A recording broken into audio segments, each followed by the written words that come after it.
Could everybody just stand up real quick? Please. I mean, if you're capable, if you guys are capable, yeah. There's a reason for this, okay?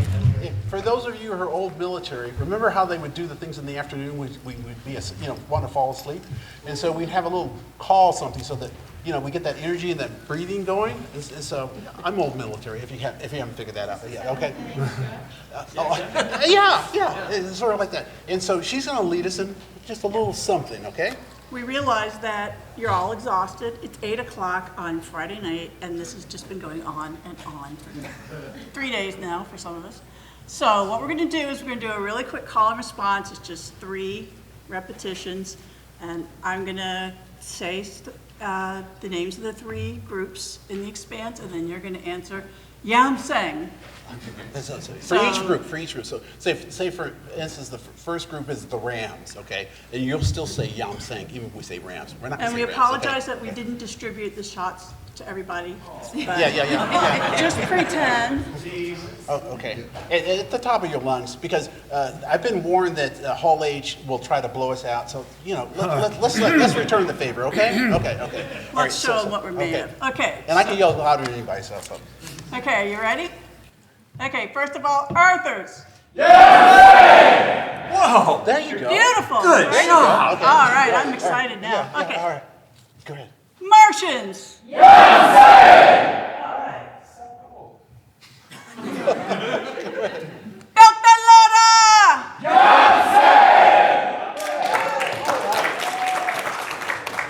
I love you guys. Thank you guys. Oh my God. There are no small roles. Remember that. It's huge. Someone wants to say hi to you. Hey there, Broadness. Glenson Richards here, staff writer for The Expanse. And fun fact, the namesake behind McLenson's Whiskey, which I keep on my desk at all times, because you never know when you'll want to have a drink. But just wanted to say thank you so much for being a fan over all these years and continuing to support the show and the fandom. And I'm keeping hope that we'll see those future books, those last 3 books adapted into a future series. Who knows? Fingers crossed. But in the meantime, just want to say thank you so much for being a fan and supporting all of us and all of our works. And we really appreciate and we really feel the love. So till next time, Yam Sang. Yam Sang. Dear God in heaven, I pulled up the wrong version. Okay, all right, you guys bear with me for a second. I claim old age on this one, okay? Just sheer exhaustion. So while you're working on that, we're going to show off some of the wallpaper. swag you can get if you are answering trivia questions right, or if you ask a question, it stumps us. That would be cool. I have the posters. I have magnets for the transit union. I have Rocinante stickers. Or not stickers, sorry, buttons. We're not allowed to have stickers. Yeah. And Screaming Firehawks buttons. And we have NASA Galaxy educational wall sheets, because NASA doesn't do posters. Beautiful though, wow. So we're going to start again. I apologize. I've got the right version up here this time. The fact that I had multiple versions, I'll tell you how much work we put into this. It's okay. Hello to all you Expanse fans at San Diego Comic-Con. I hope you're all having a really great time, and I can't wait to see you at the next convention. Yam Sang. I think you may recognize this fellow. Welcome to Comic-Con. All you Expanse people, have fun tonight. I'm up here with Comixology promoting my book called The Lichen. And that's about werewolves, unfortunately. So have fun. My book's called The Lichen. My name is Michael P. I'm a senior writer at Friends of Comic-Con, and I've actually visited the Expanse set in Toronto, and which, by the way, was amazing. It was truly, truly awesome. And I was at the International Space Development Conference when Jeff Bezos made the announcement that Amazon was picking up the Expanse. Yes, I've been a few places. Okay. Hi, I'm Chris Keller. I'm a creative writing prof. You may have heard of one place, NYU is my home base. And I run a Facebook fandom called The Expanse Geeks. Yeah, we've got 17,000 followers plus 9,000 on other social media. Thank you. Hi there, I'm Robert Hurt. I'm an astronomer at Caltech. I've been doing science outreach now and science visualization for over 20 years. And I kind of connected with the Expanse when they did a Science of Expanse panel at Caltech, and I got to moderate with the cast and crew, and a lot of things culminated, and I actually got to direct Kara G and Cass Anvar in a couple of science videos called The Happel Zone, and had a chance to just beyond delight working with Kara. It was just so amazing, helping people understand a little more about exoplanet science. And so, yeah, just and been massive fan ever since. Science. Hi, I'm Chris Blackwood. I'm a human-centered designer and system engineer at NASA's Jet Propulsion Laboratory, and I have the honor of working on outer planets, Europa, Mars, and Earth missions. So I'm kind of all three factions, just in one human being.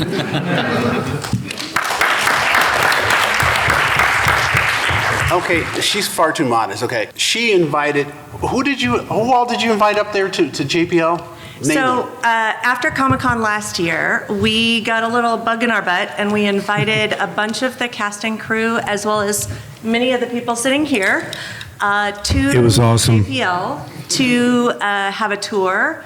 And we showed them the original master of the Voyager Golden Record, and they got to go on the floor in mission control. I mean, it was awesome. And then they gave an amazing panel talk. And these guys were just magnificent. We had Kara G, There you go. Nadine Nicole, she plays Clarissa Mall, Glenton, and Chad Coleman. Can't forget Chad. He's Fred dreamy. Johnson. Yeah. Yeah, they're He all was- dreamy, I'm just gonna say. And then we had Bob Monroe too. And Yes. yeah, Bob. Visual Kara? effects Who was a visual supervisor. effects? Yeah. Did we say Kara G? Yes. Okay. Kara Oh G. yeah, Okay. Kara was first. I love her. And she did email me today and say that she didn't get my message in time to give us a video message, but she sends all of you love. Beltalora, welcoming good Kopang me. I'm Dr. Scott Jordan. I'm a cognitive scientist, philosopher at Illinois State University. I absolutely love The Expanse. I actually believe it's the best post-human story we've seen, and I'll explain that as I later explain my love of the proto-molecule. Thank you very much.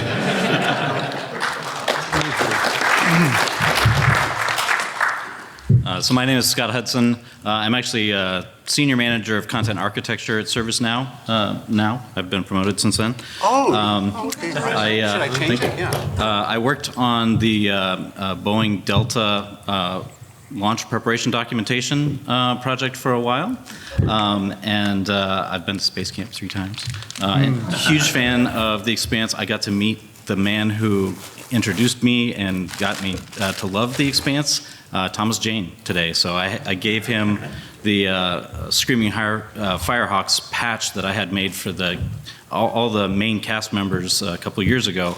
And I just ripped the one off that I was wearing and gave it to him. So I was super excited today. So He's the one that got the video.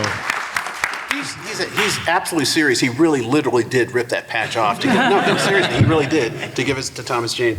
And then he actually made a whole bunch of patches that that I gave to the cast and crew at Comic-Con, in 2019, I think it was, right? And Wes Chatham was so nice. I gave him the patch. He says, well, who made these patches? I said, well, Robert did. I mean, Scott did, right? I said, Scott. And he says, all right. And so he said, all right, I need you to film this. So he made me film a special thank you to Scott right then and there. I mean, Super cool. That was so cool. It was so nice of him. But I just thought I'd let you know because they're really good people. Okay. I'm going to level set here really quick. You can tell I work for the government. Level set. Okay. The printed works, publication order, and on one side, and then you have the way they are chronologically too. So the seasons on Prime Video. Oh, that reminds me. Who has seen all the shows? Wow. Good. Thank you. So no spoilers. Who's read all the books? Wow. Okay. Another question. Who was here in 2015 when The Expanse did their first panel at Comic-Con. For real? Come up. This is his prize right here. Okay. Wow. It's a Rocinante hat, by the way. And no, for real. And then we have the buttons to go along with it, and then there's something for your refrigerator too. So you have the buttons and the hat, the Rocinante hat. Okay. No, that's a thank you for always being here for this band. Okay. Yeah. Okay, and then the Dragon Tooth, Telltale Games. So good. The new one, Osiris Reborn. Okay. I know a lot of people are excited about that. And then this one, The Expanse, A Little Death, the one that's Wes is writing. By the way, guys, this cover rendition you've seen up here, you're the first to see it. We got special permission. You remember earlier when Andy was talking, and and she told you about, she was working with Andy and pulling all this stuff together. Andy dropped this so that we could show it to you guys. Yeah, so you guys are the first to see this. You are, okay? Now, Konstantin Stanislavski. Thank you. All right. Stanley, all right, known as the father of modern acting, said there are no small parts, only small actors. Some of us who have been around a while, we remember this guy. He was big for the longest time, and a lot of actors, the method actors, they would always, listen to what he said. Okay? But he's right about there are no small parts, only small actors. Because the whole point of this is we're talking about these lesser roles. And some of these lesser roles had brilliant actors in it. We saw them for one episode, and they made a huge impact, and because they were so important. Yeah, I know, I agree too. Yeah, you're right. Yeah. So, what do small roles do? They help create the universe of the series. They move the story forward, and they remind us that ordinary people live in this universe, just regular folk. But even regular people can be important. Clearly. And someone wants to say hi to us, but he also wants to bring up, his idea of small role. Hello, everybody there at Michael P's Expanse panel at San Diego Comic-Con. My name is Bob Monroe. I was a producer and senior visual effects supervisor on the show. I wish I could be there with you guys. Unfortunately, I'm here up in hot and humid Waterloo, Ontario, instead of being down there in what I'm assuming is hot and humid San Diego, California. Michael says that tells me that the panel is about kind of smaller roles in the Expanse, and I think one of my favorite, if not favorite, small roles. Actually, I would kind of classify it more as a short role, in that this character was quite prevalent in the first 4 episodes, but didn't make it past the 4th one, and that is the character of Shed. As the saying goes, I'm paraphrasing a little bit here, but if you can keep your head while all others around you are losing theirs. I don't think Shed got that note. So, his role was short. Actually, I think it's more accurately described as after the events on the Donager being shorter. But he was a fun character to watch while he was around on the show. Anyway, again, wish I could be there with you, maybe in a future panel. Please enjoy yourself and have a lot of fun at the con. Take care. Okay, Scott, we're going to start with you. Okay. Oh, And say which Scott. Put you guys together. My God, I forgot. All right, Scott Hudson, Scott H. I'm sorry, go ahead. Okay, so my first character I'm going to talk about is Prax Meng, and we have a Prax in the back over there. So. Hi, Prax. Yo, Prax. Show us your soy plant. So cool. Yeah, he's got the backpack and everything, and the plant. For the role that he played in the story, right? He was only in a few of the seasons, but his role in number 1, just being a regular botanist that was trying to find his daughter after the fall of the mirrors, that then spiraled into kind of the next mission of the Rocinante crew. And how then that even sparked some of the conflict, right, because of finding the illegal experimentation that was going on. So that was certainly, I think, a big impact on the story, from that character. And then, the friendship that he established with Amos, and even the moral choices that he made. Right, and Amos had to step in and say, no, you're not that guy. But it was all about his love for his daughter and trying to find that had a huge impact on the story. We are going in order. Yeah, no, Scott. All right, so Anthony Dresden. Yeah. Well, the reason I picked that character is because the first time Michael and I did an Expanse panel together, I started talking about my love of the proto-molecule. And he said, okay, Dresden. But what I love about the proto-molecule is there are characters that have a continuum of relationships with science. And Dresden is the one who would be the least human of all the human scientists. All we got to do is give this thing more biomass and we'll figure out what it can do, right? This idea of illegally using human beings in experiments, he's embodied that. He's an archetype.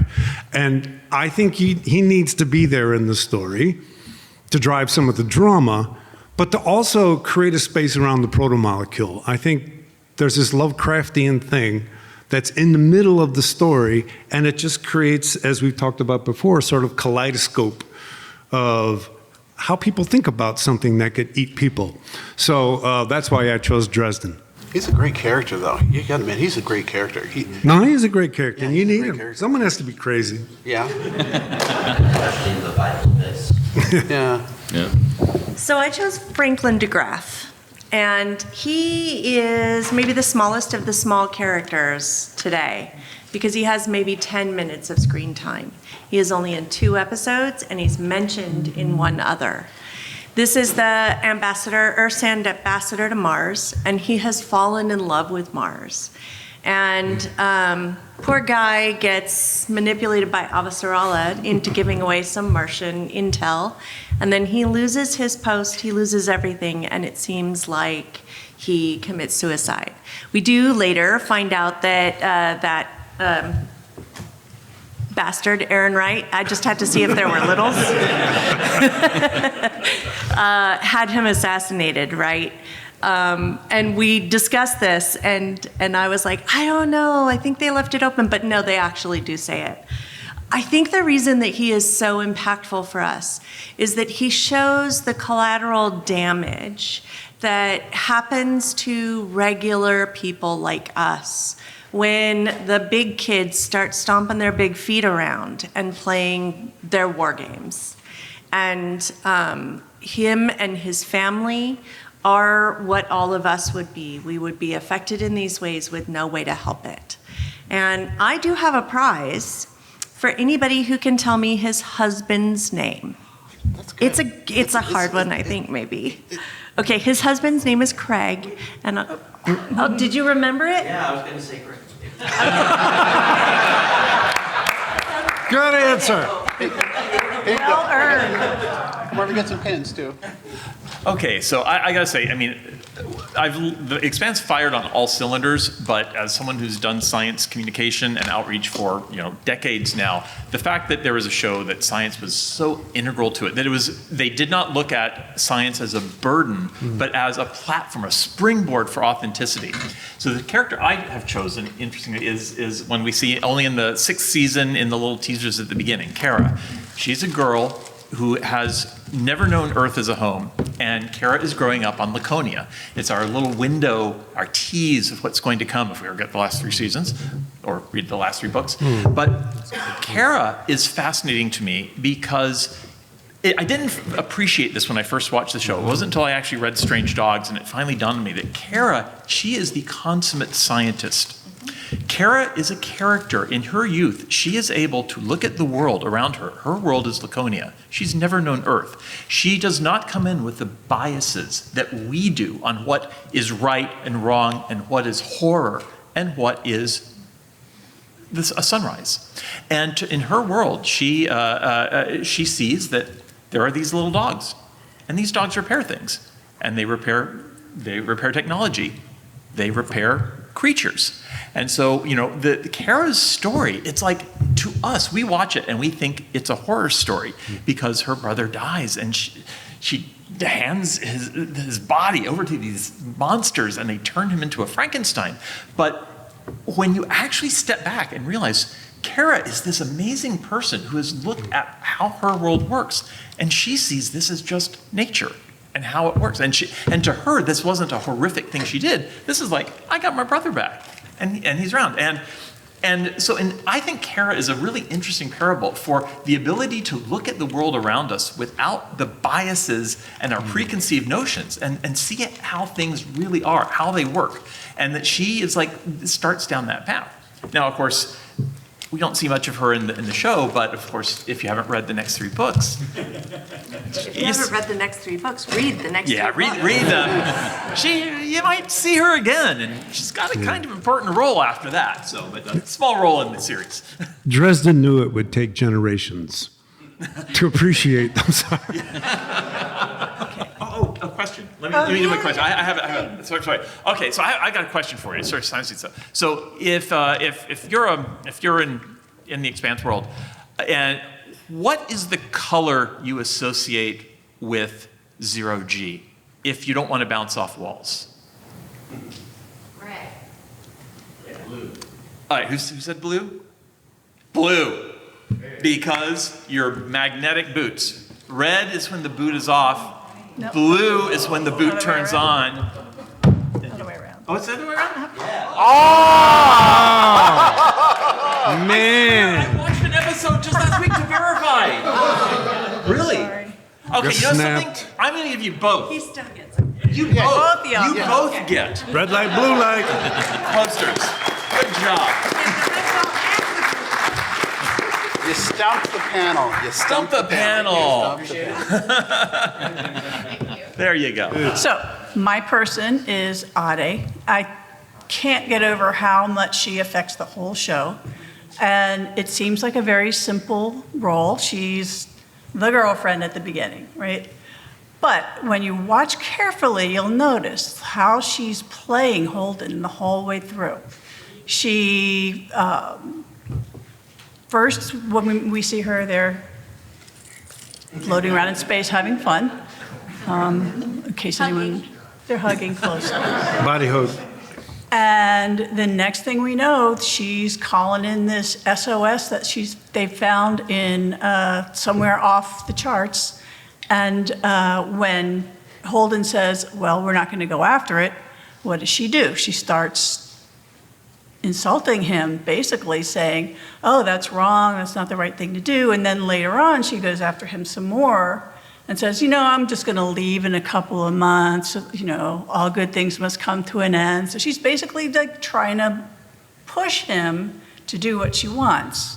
And it doesn't seem obvious that that's what's going on until you see him that later that night, he goes down and relieves buyers and says, you see the rat in the background running around, and he decides to go ahead and log the SOS.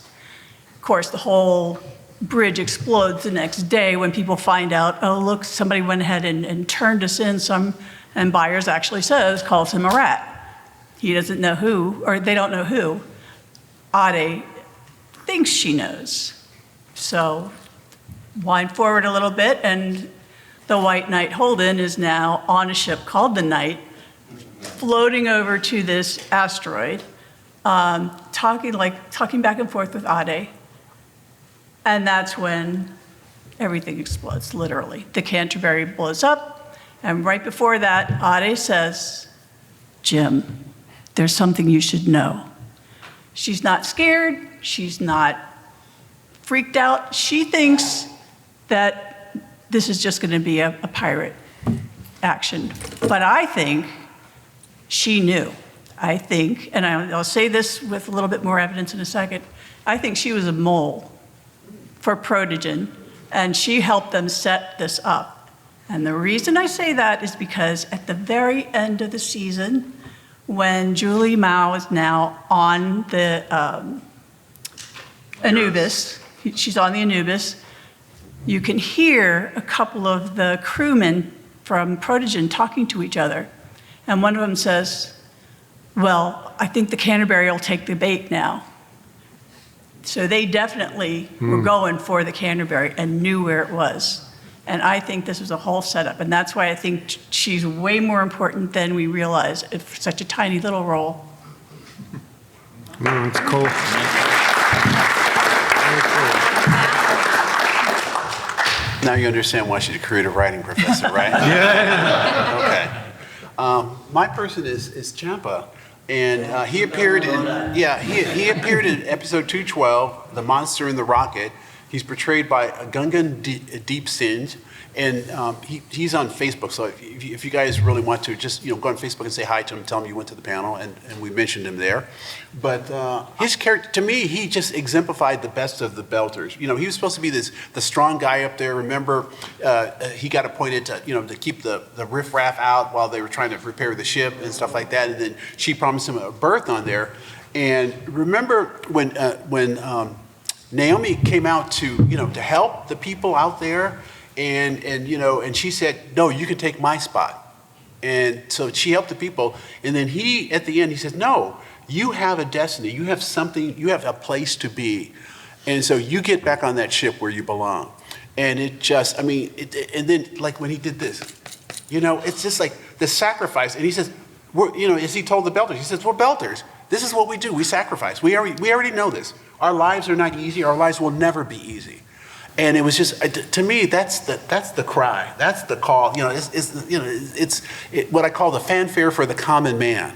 Mm-hmm. He is the common man, but he deserved a fanfare because he understood what it was to sacrifice and to give and to have that greater vision. And let's face it, Naomi made that vision possible. With everything that happened and all the things she did, because remember, in season.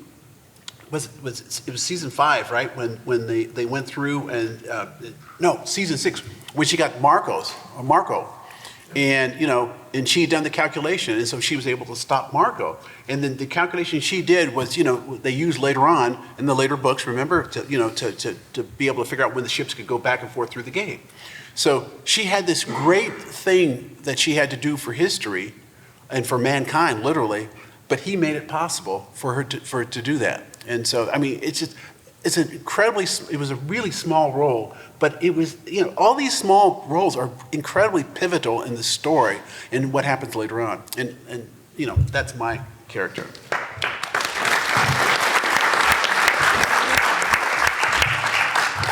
I forgot to do my trivia. Okay. For poster number 1, my question is, if you can remember or paraphrase, I'll be happy with that. What did Ade say to Byers when Byers got mad at her in the ship right after they decided to go ahead and go after the SOS? What goes around comes around. You ask really hard questions. Yeah. That's true. She said, don't look at me like that, Byers. They'll punch your lights out. Which character has been in every episode? Has Holden been in every episode? I'm wondering too. Yeah. Well said. Nice. No, Holden, but who? No, not the Rosie. Not even the Roxy. Yeah. No. But yeah. Alyssa. No. No, she hasn't been in every episode. Okay. Who said? Naomi too. Yeah, Steven's great as a producer. He got in every episode, right? And then, something's put on the refrigerator. If you're the producer, you're Okay. We'd expect no less from Murdoch, so thank you very much. Okay.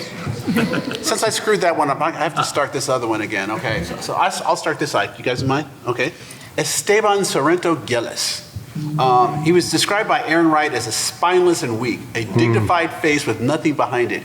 He doesn't care about treason. That's just him parroting you because you talked to him last. If he spoke to a janitor, he'd be passionately disclaiming about a blankety mop, okay? It's agonizing. He was a consummate politician. And the worst part about it is he started out as a revolutionary because remember, he was with Anna Volodova. Volodova? How do you pronounce it? Volodova. Oh, there she is, Anna. Okay. Yeah. Quick question. Shouldn't her name Volovodova? Yeah, Volovodova? that was intentional. Say again?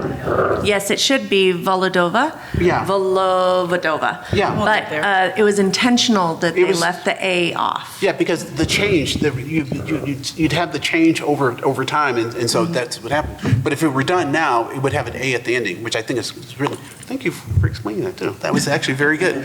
But anyway, no, he's the consummate politician who started out trying to do good, and he wound up just being, manipulated by those smarter than him, both by Avasarala and by Ehrenreich. Ehrenreich being the devil on the shoulder, and Avasarala being the foul-mouthed angel on the shoulder, right?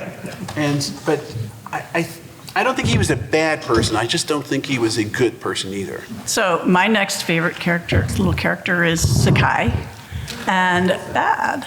I mean, I love her because, first of all, the acting is spectacular. Dia does such a great job in that role. And what she's trying to portray is someone who's deeply conflicted.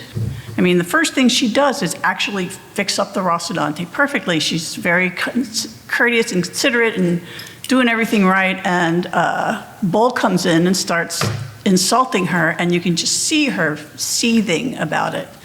And as the story goes on, you start to understand why she's so compelled to act against Fred and the whole Earther group. She gets caught, after she assassinates Fred, she gets caught, and when they're interrogating her, she says, I actually liked Fred. She admits that there was a struggle for her to get to the point of doing all the things she did. And as they're turning away, Bull and Holden are leaving, they're going to go on a hunt, right? They're going to take the Rocinante out and try to catch the Zmea. And you see this look on her face where she just suddenly realizes the cost of the sabotage that she did secretly to the Rocinante. And she says, wait a minute. And Holden turns and says, you have something more to say? And then all of a sudden her face just freezes and she says, see you when you get back. So you can feel that struggle going on with very little explanation. You see it in her face, and the dialogue helps but doesn't tell the whole story. So that's why, that's why I think that's such an amazing little portrayal there. Wasn't she just in one episode too? She was in like 3 or 4. 3 or 4, okay. Yeah. Okay. She was in the first episode of the season, and then like 2 more after that. Okay. But they were small, they weren't huge, yeah, okay. My question for that, for some stickers and buttons, or some magnets and buttons, is what was the code that she used to sabotage the Rocinante? When was it used before? Naomi's. Yeah. Yep, who said that? Wow. Come on down. All right. Well, okay, I'm going to start with my trivia question so I don't forget it, because I'll probably spoil the answer when I continue talking. So I actually learned, listening to Bob actually talking at one of the previous conventions, that because they were actually interested in authenticity in this, they actually had to train directors that gravity isn't exactly always the same thing. And they actually made up a little card, a cheat sheet, to explain different kinds of gravity to them. What are the 3 kinds of gravity that were on that little cheat sheet for directors to understand? I'm going to guess spin gravity and thrust gravity, and then probably regular gravity we're all familiar with. Well done. Dude. Well done. Got something for you over there too, so there you go. Bingo. So, with that as my lead-in, my character, the small character I like, I want to bring up is the Canterbury, because, growing up on Star Trek, ships are characters, right? Come on.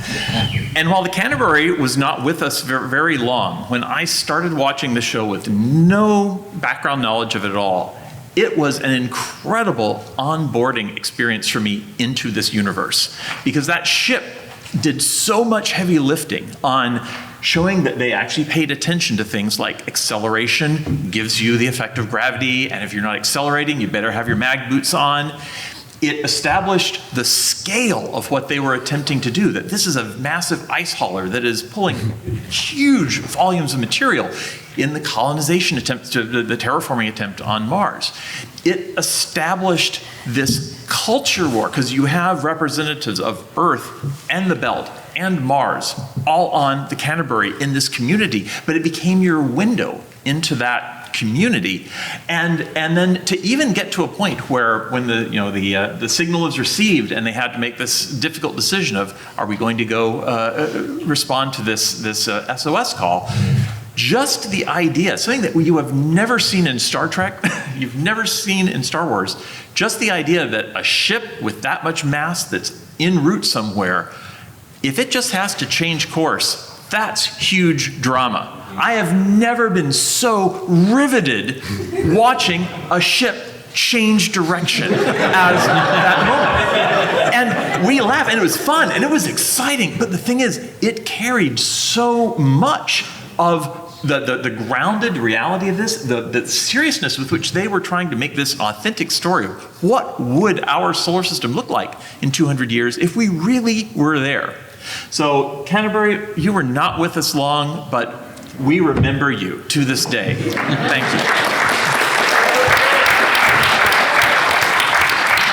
Then they have the juice too. Remember the can. Oh yeah, juice, right. That was our first. Yeah, they had the juice. Yeah, they had the juice. So they can make that change, yeah. They had that crummy earth juice. They had to use the mouthpiece. That was beautiful. It has no make juice. It's crap. So my character is the Reverend Dr. Anna Volovodov. You can see Elizabeth Mitchell here. She's so beautiful and she has that lovely blonde hair, but that is not Anna's hair color. In the books, what's Anna's hair color? Red. Oh, who said it first? We can Give us some follow-up prizes. Everybody said the rest red. of you Come said on it right. down. Come on, Red. Mononoke, I She's see the you. only damn redhead in the book. I saw you. Representation matters. You're welcome. It is. You get one just for being nice. Yeah. Ty and Daniel, very anti-redhead, clearly. No, they actually are not. I asked them about it, and they apologized for having only one redhead, and so they'd work harder in the future, which is appropriate. So Anna, I love her a lot because she grew up with Gillis, and she is really the conscience of the show. She's a very small role, but we see her in almost every episode of season 3. And she has a huge impact because she really looks at the ethical questions here, right? She's Gillis's speechwriter, but she's so much more than that because she's asking people to think about the impact of their actions, right? She's asking people to recognize that what they're doing is hurting the people of the Earth, Mars, and the Belt. And I love that this comes from a place of faith for her, but the faith never has to, I'm an atheist, right? So sometimes I get uncomfortable when I'm talking to a person of faith who puts it really forward. And I don't feel like she does that. I feel like her faith drives everything she does, but it doesn't have to be something that sets her apart from you. And so I think Anna, both because of the impact she has and because of what she teaches us about what we can be, I think that she's a fantastic character.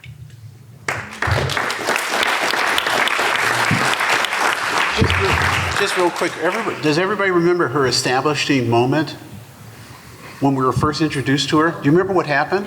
Yeah, that was her establishing moment. That told us everything we needed to know about her because she cared and she stopped everything and she made everyone behave properly, you know? Yeah. And so that was her, and that was her establishing moment. And so from there, she never, she didn't deviate. We found more about her, but she didn't deviate from that beautiful, that beautiful person who, with the faith, but yet, but she was a good person, Yeah. So. Yeah. I'll give one more quick trivia question about that. Well, about Anna. Can anybody tell me her wife or daughter's name? Oh, that's a hard one. Dude, just call it out. Anna's wife or daughter's name? No. You're so close. What did you say? Did you have an answer, man? Call it out. No. Nope. No. Her wife is Nano. And Nami, yes. Come get it. All right then. My favorite line of hers was when she says, I came here on a rocket ship, not the wings of an angel, and I'm able to appreciate the difference. That was a good line. Yeah, that was a good line.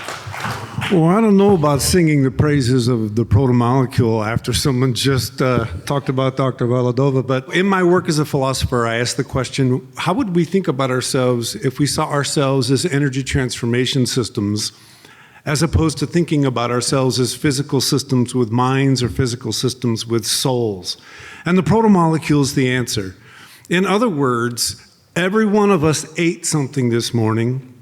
If we conceptualize what we ate as energy, we brought it into our system, we transformed it in ways that were useful for us to sustain ourselves, and we got rid of the rest.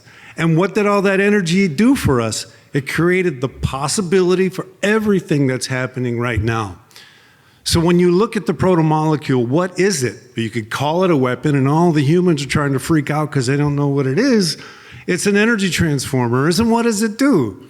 It creates possibilities. The ring gates are nothing more than possibility. You could call them a trap, but guess what? Getting up in the morning could be seen as a trap, right? I mean, there's risk everywhere. So when I saw the protomolecule, I watched it by myself. I didn't know anything about the show. I thought, we have never seen this. This is a Lovecraftian thing we're supposed to be terrified of. But in 205, I would call that scene with Julie Mao and Joe Miller cosmic bliss. Right? This is where people became something bigger than human beings. They became cosmic beings. And just like being a human being a cosmic being is both terrorizing and beautiful. So I actually think there's a lot to learn from the protomolecule. Thank you very much.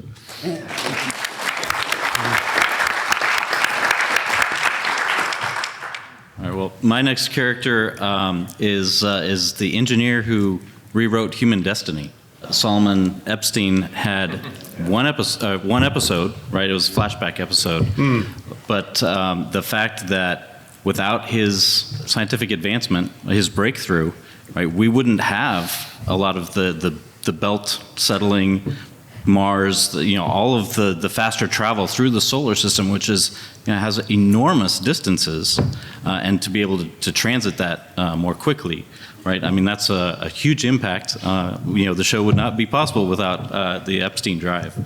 The other thing that I loved, kind of going with the realism, right, is he flipped the switch and starts getting that constant acceleration, right, and it's holding him to the point where he can't even move to get to the off switch. He tries to be able to call his wife, and the phone drops from the accelerated gravity, and that's the end for him. He sacrificed basically his life for the advancement of the rest of the human destiny.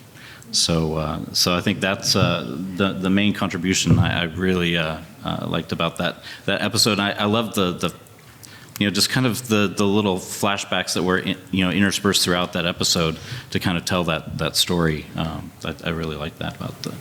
He underestimated, didn't he? He did way better than he thought he could do, because he thought the efficiency would increase by twice, and it was something like 10 or something, really ridiculous. But he was fortunately brilliant, but unfortunately brilliant at the same time. So. Yeah. But also, how good of an engineer could he be if he didn't put a timed shutoff in? What the heck, man? Hobbyist. Chris, why don't you start this time? Me? Yes, you. Oh, okay. So my final small role is Dmitri Havelock. So Dmitri is masterfully played by Jay Hernandez. And he is Miller's kind of protege. He's his partner, but he's really learning the ropes from Miller. And he provides us with that sort of bright-eyed, innocent perspective, while Miller is hardened and gristled and over it, just over it, right? Havelock is still excited, and he wants to build a bridge between Earth and the Belt. When we first meet him, he is meeting Gia, And he kind of forms a bond with Gia as she's teaching him Belter Creole so that he can better serve the people of Eros series.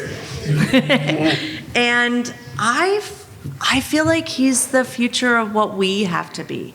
We can't be ethnocentric.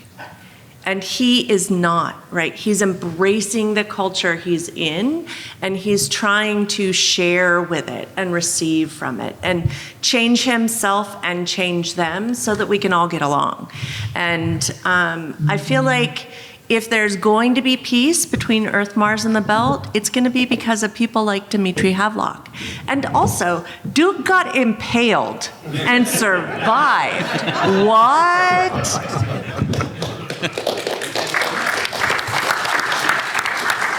My next person is Diogo, who you saw earlier. Andrew said hi to everybody. He's got a new Patreon out called Telling My Story, if you get a chance to check it out. And what I love about Diogo is that he is the ultimate Belter kid.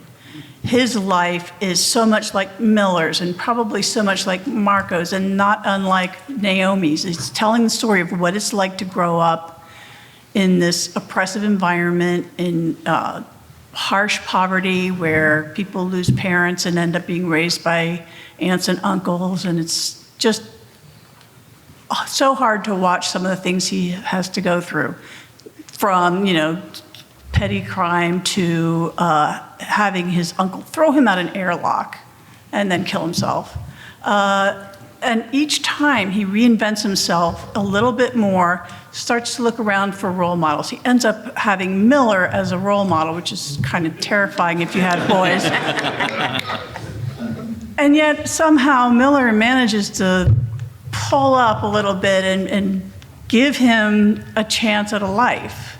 At this crucial moment in the story, Diogo gets to go back and tell Miller's story and become this revolutionary. He's not radicalized by Miller, but he is radicalized by Dawes later.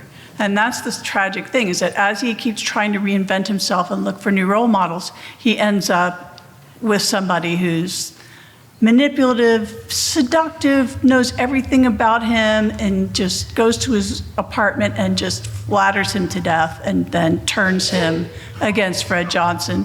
The next thing you know, he's like helping Dawes take Cortazar out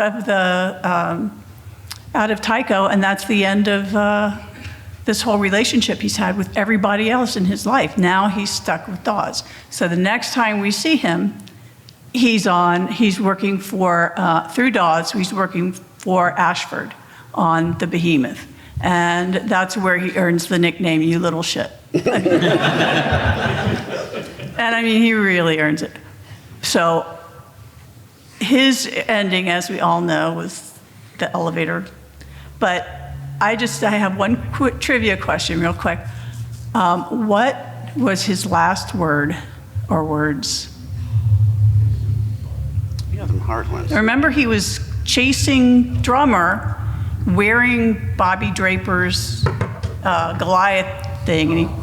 And Power armor. Yeah, and he's trying to shoot her, and it's only triggered by Bobby's bio signature. It's such a great Belter word, too. Go ahead, give it a try. Yes! Come on down. Say it again so everybody can hear it. Pelota. You know that, okay. Oh, mine will be fast. Okay. Leon Walker comes in, seasoned vet. He knows the situation. He's been through it. And you think, oh, that's a good reason to like him. But the guy has the best line in the entire series. And that someone asked him about Marco, and he goes, "Aye, boss man, I intimidate him sexually." The best line in the series. Thank you very much. Well, the next Belter is Clay Ashford, and I call him the pirate who got a conscience, because he started out kind of being a little power hungry, and well, he actually started as a pirate, but then when they took over the Behemoth, and he was trying to kind of force the use of the laser to break through. Thankfully, he was thwarted in all of that, so he's kind of on the villainous side, for that. Even though he did give Drummer a lot of respect, as captain, but he was kind of working it from the side that he should really be the captain. But he really got his conscience, in the fight against Marco, right? And ultimately lost, against Marco. That's I love the portrayal of Ashford in here. A bit different from the book series, but the TV series, he just did such a fantastic job in there. That's I think why I picked him as my small role.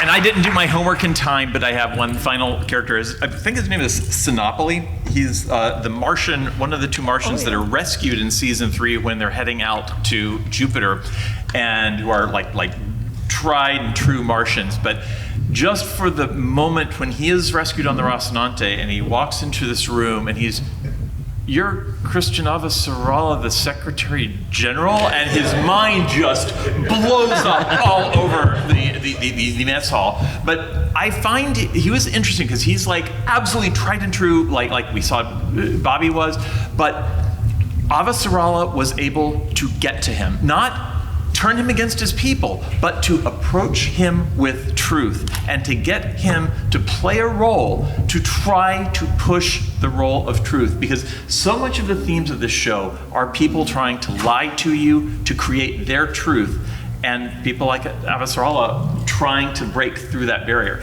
And I found him to be fascinating because he was just open enough to play that kind of key role in trying to break through the subterfuge that everybody is trying to swirl around him. And so I really loved him for that part. Okay. So Coop, I'm going to do this real quick. Coop is played by Chris Holden Reed. What I liked about Coop is that he's the quintessential frustration of the Belters. They make this huge sacrifice. They go to this planet. They take the drugs so they can live on this planet. They mine this just awful place, and then you have Earth coming in with a charter to take over the planet from them. They're there first. They have the legal squatter rights, but maybe you could call them the indigenous people. They have the right. It is their land, but superior force comes in and takes it. So I thought I loved his character, even though Mercury killed him very quickly. So we're gonna run along here pretty quickly. Here's our contact information. Okay. Sorry, not currently on any social media. Yeah. So accessibly. Guys, he's over at Caltech. You can find him over at Caltech. Okay. So that's where just sign up for one of his classes. Yeah. I always like to end with this one because this is something that that I think that's very important. Yes. Sorry. Yes. It's something that I think is very important, especially with the Expanse. Okay, family comes first. If you take a hit, just stay calm. They just want the cargo. We'll SOS start negotiations for prisoner release. Okay? I'm just trying to do some good out here. We have to do good where we can, when we can. And we have. I have. I think this is what I've always really wanted to do. You saved us. I don't deserve credit for that. I promise. No more secrets. We make it all this way. I have something I need to say to you. So far out into the darkness. Why are you so hell-bent home? Because this is my fault. Why couldn't we have brought more light? What were you thinking when Naomi told you what she did? She's not the person I thought she was. No one's always right. What happened to my team? When people don't tell the truth, it always ends badly. Our family is falling apart. Do you understand that? Family, Alex. Face it, this is your home. It's your family. That's your answer? We just let everything go? After everything we've been through, our ship, our home, you want to lose the Rossi? This is our fight now. We're the only ones who know what's going on down there. We're the only ones who can fix this. The only ones with a chance to stop it. The ship's ready. Are you? We need to stick together. Do it together. Amos, suit up. Here, look. I'm not leaving you two. Your power armor is in this gift. You guys really saved my ass. We're not going anywhere till that thing is dead. Actually, our family needs our help right now. It's his idea. I appreciate you inviting me and your family there, Holden. At least you thought it was worth that. Yeah, that worked out. I don't give a damn about the proto-molecule anymore. It's out there now. So be it. But we promised Prax we'd help him find his daughter. Don't forget your antibiotics. I won't. Truth and justice. You still believe that? After everything you saw? Yeah. Powering up.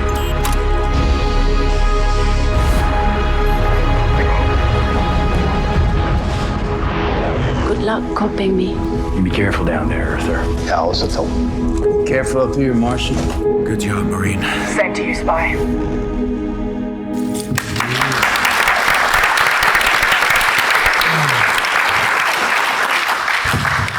Thank you all for coming.